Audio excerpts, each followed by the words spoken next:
എല്ലാവർക്കും നമസ്കാരം. പുതിയൊരു വീഡിയോയിലേക്ക് എല്ലാവർക്കും സ്വാഗതം. ഡൗസിംഗ് റോഡിനെ പറ്റി ഞാൻ നേരത്തെ പറഞ്ഞിട്ടുണ്ടായിരുന്നു. അപ്പോൾ കുറച്ച് പേര് ഡൗസിംഗ് റോഡ് വേണം, അത് കിട്ടുവാണെങ്കിൽ പറയണം എന്ന് പറഞ്ഞിട്ടുണ്ടായിരുന്നു. അപ്പോൾ കുറച്ച് ഡൗസിംഗ് റോഡുകൾ നമ്മളുടെ കയ്യിൽ വന്നിട്ടുണ്ട്. അധികമൊന്നുമില്ല, കുറച്ചേ ഉള്ളൂ, വളരെ കുറച്ചേ ഉള്ളൂ. അപ്പോൾ ഇത് വാങ്ങാൻ പറ്റാത്ത ആൾക്കാരുണ്ടെങ്കിൽ, കിട്ടാത്ത ആൾക്കാരുണ്ടെങ്കിൽ എനിക്ക് വാട്സാപ്പിൽ മെസ്സേജ് അയക്കുക, ഇത് വേണമെന്നുണ്ടെങ്കിൽ. അപ്പോൾ അതിൻ്റെ അഡ്രസ്സ് കാര്യങ്ങൾ നിങ്ങൾ അയച്ചു തന്നാൽ കൊറിയറായിട്ട് ഞാൻ സാവധാനത്തിൽ ഇത് അയച്ചു തരാനായിട്ട് ശ്രമിക്കാം. പെട്ടെന്ന് അയക്കാനായിട്ട് പ്രയാസമാണ്, കാരണം എനിക്ക് സമയക്കുറവുണ്ട്. വർക്കുകൾ ഇപ്പോഴും ഇഷ്ടംപോലെ വർക്കുകളുണ്ട്. അതുകൊണ്ട് ഇത് പാക്കൊക്കെ ചെയ്ത് അയക്കാനായിട്ടുള്ള സമയം കിട്ടാനായിട്ട് ചാൻസ് കുറവാണ്. ഞാൻ ആരെക്കൊണ്ടെങ്കിലും ഏർപ്പാട് ചെയ്തിട്ട് അയപ്പിക്കാൻ ശ്രമിക്കാം. വേണ്ടവർ ഞാനുമായിട്ട് വാട്സാപ്പിൽ കോൺടാക്റ്റ് ചെയ്യുക. അപ്പോൾ ഇന്ന് നമ്മളോട് പറയാൻ പോണത് എൻ്റെ ഒരു പഴയ എക്സ്പീരിയൻസാണ്. പഴയതെന്ന് പറഞ്ഞു കഴിഞ്ഞാൽ കുറേ വർഷങ്ങൾക്ക് മുന്നത്തെ ഒരു അനുഭവമാണ്. അന്ന് റെക്കിയുടെ ക്ലാസ്സുകൾ ഞാൻ റെഗുലറായിട്ട് എടുത്തിരുന്നൊരു സമയമുണ്ട്. ഹീലിങ്ങും പരിപാടികളൊക്കെ ആയിട്ട് പോയിക്കൊണ്ടിരുന്നൊരു സമയമുണ്ട്. അപ്പോൾ ഒരുപാട് എക്സ്പീരിയൻസുകൾ എനിക്കതൊന്ന് കിട്ടിയിട്ടുണ്ട്. കാരണം അന്ന് ഞാനൊരു തുടക്കക്കാരനായിരുന്നു, ഒരു ബിഗിനറായിരുന്നു. ഒരുപാട് എക്സ്പീരിയൻസ് ഒന്നും എനിക്കുണ്ടായില്ല. റെക്കിയുടെ മാസ്റ്റർഷിപ്പ് എടുത്തു, അങ്ങനെ ഹീലിങ്ങുകൾ നടത്തിയിരുന്നു. ഹീലിങ്ങുകളൊക്കെ ഒരുപാട് മിറക്കിൾസ് സംഭവിച്ചിട്ടുണ്ട്. ഒരുപാട് ആൾക്കാരെ നടുവേദന മാറിപ്പോയിട്ടുണ്ട്. പിന്നെ അതുപോലുള്ള ഒരുപാട് കാര്യങ്ങൾ ഹീലിങ്ങുകൾ സംഭവിച്ചിട്ടുണ്ട്. അപ്പോൾ ഇടയ്ക്ക് ആളുകൾ പഠിക്കാൻ വരുമ്പോൾ ഞാൻ ക്ലാസ്സുകൾ വെക്കാറുണ്ട്. ചിലപ്പോൾ ഇൻഡിപെൻഡൻ്റ് ആയിട്ട് സെപ്പറേറ്റ് ഓരോരുത്തർക്ക് വേണ്ടിയിട്ട് ക്ലാസ്സുകൾ വെക്കാറുണ്ട്. അതെപ്പോഴും ഞാൻ വല്ലപ്പോഴും ചെയ്യാറുണ്ട്. അപ്പം അന്ന് റെക്കി പഠിക്കാൻ വന്ന ഒരു ഹോമിയോ ഡോക്ടറുടെ ഒരു അനുഭവം പിന്നെ എനിക്ക് പെട്ടെന്ന് ഓർമ്മ വന്നു. അപ്പോൾ ഞാൻ വെച്ച് വീഡിയോയിൽ പറയാം. അത് ഒരു വ്യത്യസ്തമായ അനുഭവമായിരുന്നു. അപ്പോൾ ഈ ഒരു ഡോക്ടർ, അവർ ഒരു ഹിന്ദു ആണെങ്കിലും കല്യാണം ചെയ്തിരിക്കുന്നത് ഒരു ക്രിസ്ത്യൻ ആളാണ്. പിന്നെ അവർ 2 കുട്ടികളുണ്ട്. കുട്ടികൾ മീൻസ് അവരൊക്കെ വലിയ ആൾക്കാരായിട്ടുണ്ടാവും.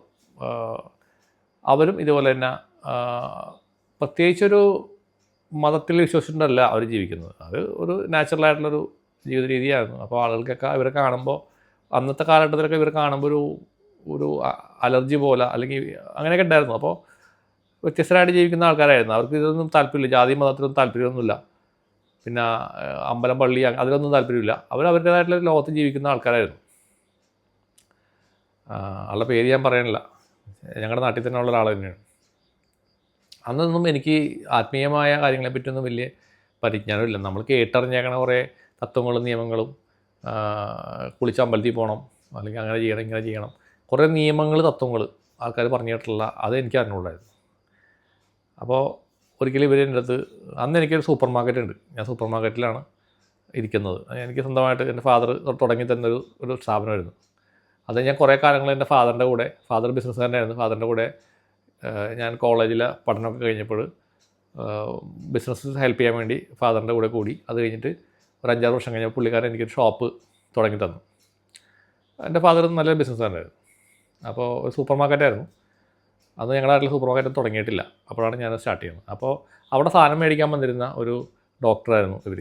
അപ്പോൾ ഞാനിങ്ങനെ റേക്കിയുടെ ഒരു ഇത് ചെയ്യുന്നുണ്ടെന്ന് കേട്ടപ്പോൾ ഒരു ഫ്രണ്ട് പറഞ്ഞു, എനിക്ക് ഒന്ന് പഠിക്കണം. അപ്പോൾ എന്നെക്കാളൊക്കെ പ്രായം കൊണ്ട് ഒരുപാട് മൂത്ത ഒരു ആളായിരുന്നു അവർ. അന്ന് ഞാൻ വളരെ യങ്ങാണ്. അപ്പോൾ ഞാൻ ഏകദേശം ഒരു 30 വയസ്സിലൊക്കെ 30-31 വയസ്സിലൊക്കെ ഞാൻ റെക്കിയുടെ പഠിപ്പിക്കലും പരിപാടികളൊക്കെ ഹീലിങ്ങൊക്കെ തുടങ്ങിയിട്ടുണ്ടായിരുന്നു. അപ്പോൾ ഞാൻ ഒരു ദിവസം വീട്ടിലോട്ട് വരാം, അന്ന് വീട്ടിൽ തന്നെയാണ് ക്ലാസ്സുകളൊക്കെ എടുക്കുന്നത്. വീട്ടിലേക്ക് വരാമെന്ന് പറഞ്ഞു. ശരി എന്ന് പറഞ്ഞു. അങ്ങനെ ഒരു ഡേറ്റ് വെച്ചു, ക്ലാസ് എടുക്കാൻ വന്നു. അപ്പോൾ ഇവർ ക്ലാസ്സിൽ വന്ന് ഇരുന്ന് നമ്മൾ എറ്റ്യൂൺമെൻറ്റ് ദീക്ഷ കൊടുക്കുന്ന സമയത്ത് കണ്ണടച്ചിട്ട് നമ്മളിങ്ങനെ തൊഴുതിങ്ങനെ ഇരിക്കും. അതായത് ഗ്യാസ് ഓഫ് മെഡിറ്റേഷൻ എന്ന് പറയുന്നത് ഈ ഒരു പോസ്റ്റർ ഇങ്ങനെ ഇരുന്നിട്ടാണ് നമ്മൾ കണ്ണടച്ചിരുത്തിയിട്ടാണ് നമ്മൾ ദീക്ഷ കൊടുക്കുന്നത്. അപ്പോൾ ഇവർക്ക് ദീക്ഷ കൊടുത്ത് കഴിയുന്നതുമല്ല, അവർ കണ്ണടച്ചിരുന്ന് ഞാൻ ഇവരുടെ ശരീരത്തിൽ തലയിൽ കൈവച്ചു. തലയിലാണ് നമ്മൾ ആദ്യം കൈവെക്കുക. തലയിൽ കൈവച്ചപ്പോൾ ഞാൻ പെട്ടെന്ന് കിടുങ്ങി. കാരണം ഇവരുടെ തല ഉൾപ്പെടെയുള്ള കംപ്ലീറ്റ് കയ്യും ഒക്കെ കംപ്ലീറ്റ് ഐസ് പോലെ ഇരിക്കണം. ഐസ് കട്ട പോലെ തണുത്ത് വല്ലാത്ത ഒരു ഞാൻ പെട്ടെന്നൊന്ന് ഭയന്നു. ഈ ഒരു അവസ്ഥ ഫസ്റ്റ് ടൈമാണ് ഞാൻ. അതിനുശേഷം അങ്ങനത്തെ ഒരു എക്സ്പീരിയൻസ് എനിക്ക് ഇതുവരെ ഉണ്ടായിട്ടില്ല കേട്ടോ. ഞാനൊന്ന് ഭയന്നു. അത് കഴിഞ്ഞ് പക്ഷേ എന്നിരുന്നാലും ഞാൻ നമ്മുടെ പ്രോസസ്സ്, നമ്മുടെ ദീക്ഷയുടെ പ്രോസസ്സ് ചെയ്തു അവസാനിപ്പിച്ചു. അത് കഴിഞ്ഞ് ഇവരോട് കണ്ണൊക്കെ തുറക്കാൻ പറഞ്ഞപ്പോൾ ഇവരിങ്ങനെ എന്നെ നോക്കി ചിരിച്ച്.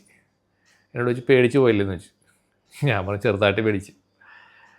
അപ്പോൾ ഈ ഡോക്ടർ പറഞ്ഞു, അയ്യോ ഞാനത് പറയാൻ മറന്നു.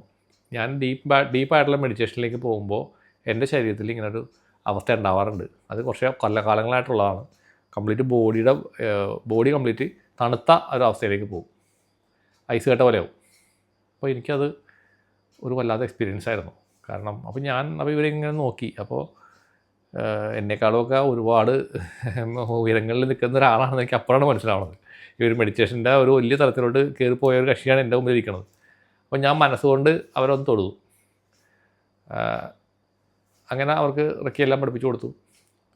അത് കഴിഞ്ഞ് കുറച്ച് നേരം അപ്പോൾ എനിക്ക് ഇവരോട് സംസാരിക്കണം എന്നൊക്കെ തോന്നി. ഞാൻ അവരുടെ സ്പിരിച്വൽ എക്സ്പീരിയൻസ് അതുവരെ അവർ ഒരു വർഷം പോലും എൻ്റെ അടുത്ത് മിണ്ടിയിട്ടില്ല. അവർ ധ്യാനം ചെയ്യുന്ന ആളാണ്, അങ്ങനെയൊന്നും എന്നോട് പറഞ്ഞിട്ടുണ്ടായിരുന്നില്ല. അവരൊന്നും പറയുന്നില്ല. അവർ പഠിക്കണമെന്ന് പറഞ്ഞ് മാത്രം വന്നു പഠിപ്പിച്ചു കൊടുക്കും.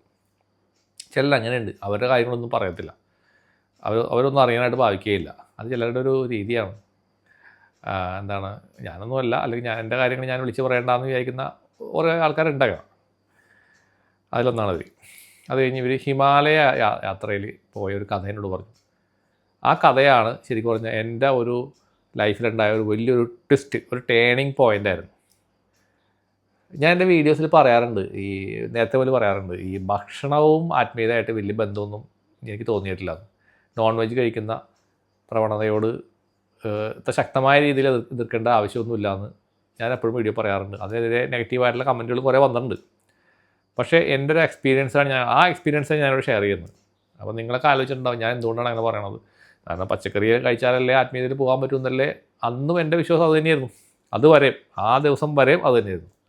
അപ്പോൾ ഇവർ ഹിമാലയ, അപ്പോൾ അവർ കൈലാസിൽ അവിടെ മാനസരോവറിലൊക്കെ പോയിട്ടുള്ള ആളാണ് ഇരിക്കുന്നത്, എൻ്റെ മുമ്പിൽ ഇരിക്കുന്നത്. അത്രയും വലിയൊരു വ്യക്തിയാണ് എൻ്റെ അടുത്ത് പഠിക്കാൻ വന്നേക്കുന്നത്. അപ്പോൾ ഞാൻ ആപ്പാടെ ഇങ്ങനെ പകച്ചു പോയി, ഇത്രയും വലിയ ആളാണ് എൻ്റെ അടുത്ത് പഠിക്കാൻ വന്നേക്കുന്നത്.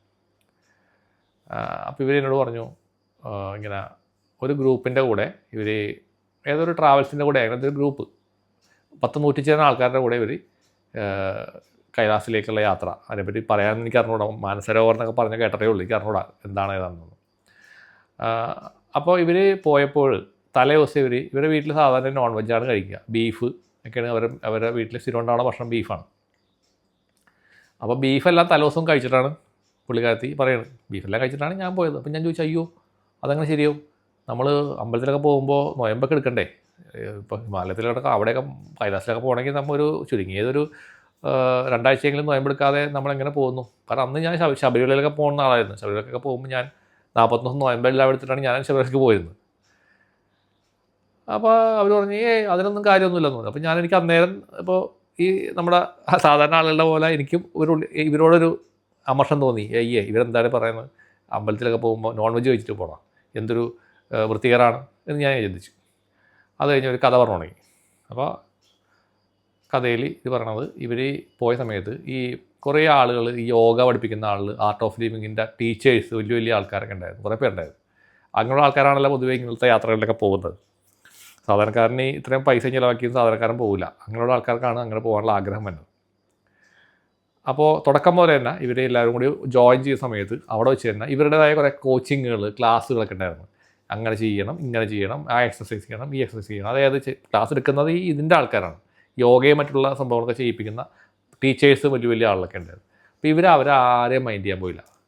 അപ്പോൾ തുടക്കത്തിൽ തന്നെ ഈ അത്തരം ആ ഒരു ട്രെയിനിങ് കൊടുക്കുന്ന ആളുകൾക്ക് ഇവരോടൊരു ദേഷ്യം, ഒരു വെറുപ്പ് ആദ്യം മുതൽ തന്നെ വന്നു. ഇവർ മൈൻഡ് ചെയ്യാൻ പോയില്ല. ഇവരൊരാളെയും കൂസാക്കില്ല, ഒരൊറ്റ ആളെ പോലും കൂസാക്കാത്തൊരു സ്ത്രീയാണ്. അത് ഞാൻ ഇവരെ കാണുമ്പോഴൊക്കെ അവരങ്ങനെ തന്നെയാണ്.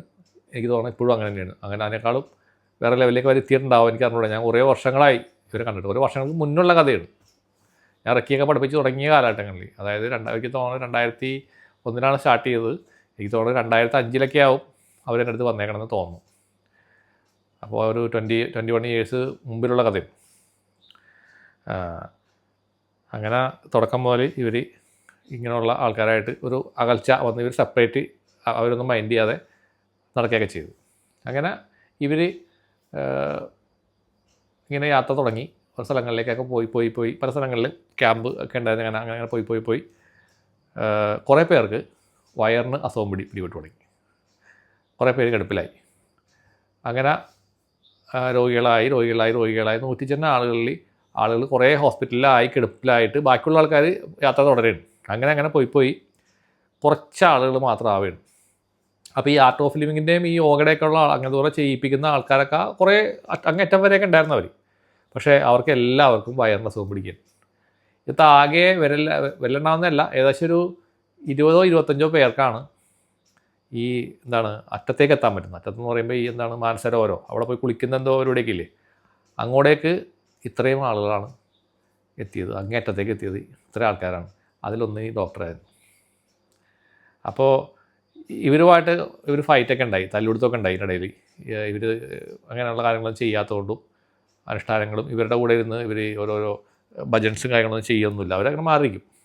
അപ്പോൾ അവർക്കൊക്കെ ഭയങ്കര ദേഷ്യം വരുന്നു. പക്ഷേ ഇവർ അവിടെ പോയിട്ട് കുളിച്ച് ഇവർ തിരിച്ച് മടക്കയാത്രയിൽ ഈ പറയുന്ന ആളുകളെല്ലാവരും ഹോസ്പിറ്റലിൽ കിടക്കുകയാണ്.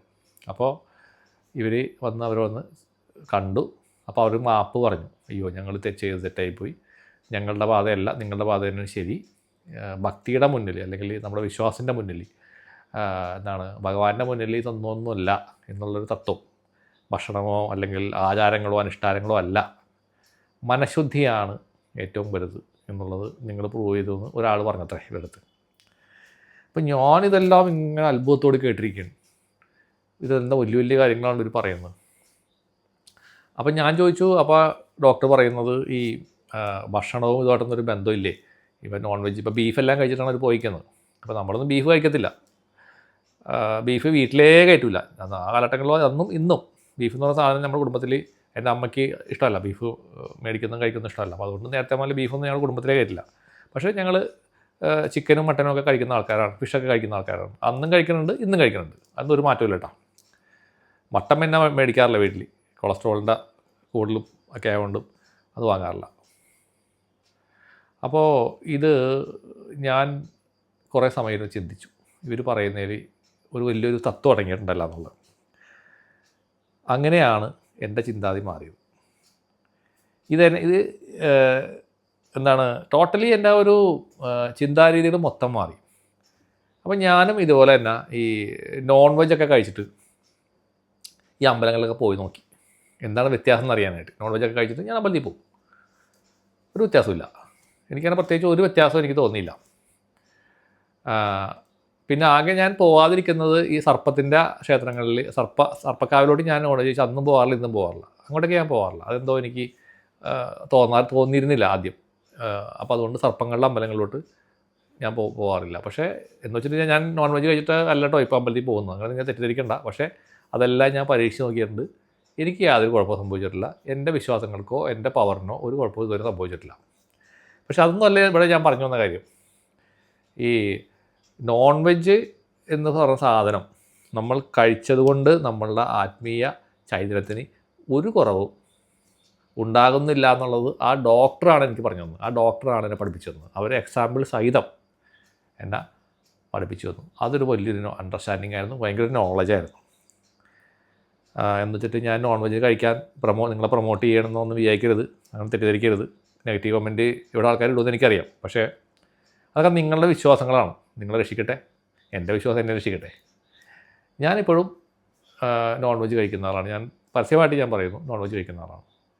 നോൺ വെജ് കഴിക്കുന്നത് കൊണ്ട് എനിക്ക് പ്രത്യേകിച്ചൊരു കുഴപ്പവും ഇതുവരെ തോന്നിയിട്ടില്ല, ഇതുവരെയുള്ള കാര്യങ്ങളിൽ. അങ്ങനെ അതൊരു കുറവാണെന്നുണ്ടെങ്കിൽ എനിക്ക് ഈ ദേവിയുടെ ഒരു ദർശനം എങ്ങനെ സാധ്യമാവും എന്നുള്ളത് നിങ്ങളൊന്ന് ആലോചിച്ച് നോക്കുക. പക്ഷേ പല സമയങ്ങളിൽ ഞാൻ പച്ചക്കറി ഉപയോഗിക്കാറുണ്ട്, അതും ഓക്കെയാണ്.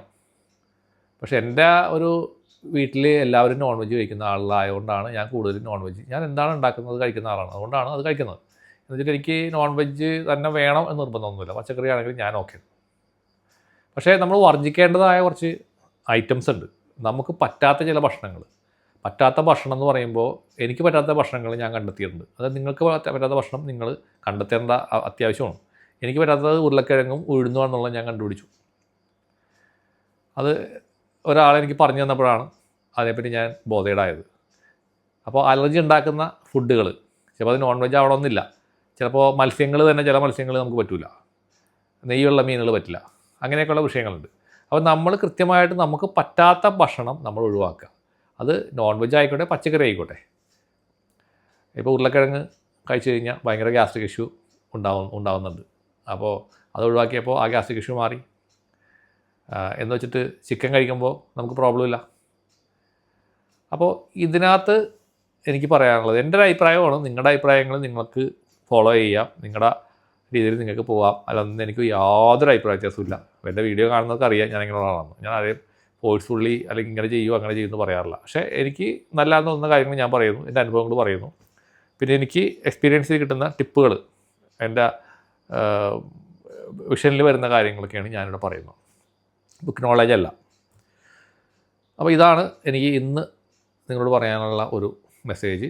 അപ്പോൾ ഈ ഡോക്ടറുടെ ഒരു എക്സ്പീരിയൻസ് അത് അതിഗംഭീരമായൊരു അനുഭവമായിരുന്നു എന്നെ സംബന്ധിച്ചിട്ട്. അവിടെ നിന്നാണ് ഞാൻ ആ ഒരു തത്വം എന്താണെന്ന് തിരിച്ചറിഞ്ഞത്. അപ്പോൾ നിങ്ങൾ ആലോചിച്ച് നോക്കുക, നിങ്ങൾക്ക് ഇഷ്ടമുള്ള പോലെ നിങ്ങൾക്ക് ഭക്ഷണങ്ങൾ സ്വീകരിക്കാം, അതൊന്നും എനിക്ക് യാതൊരു ആക്ഷേപമില്ല. അപ്പോൾ എല്ലാവർക്കും നന്മ വരട്ടെ. നന്ദി, നമസ്കാരം.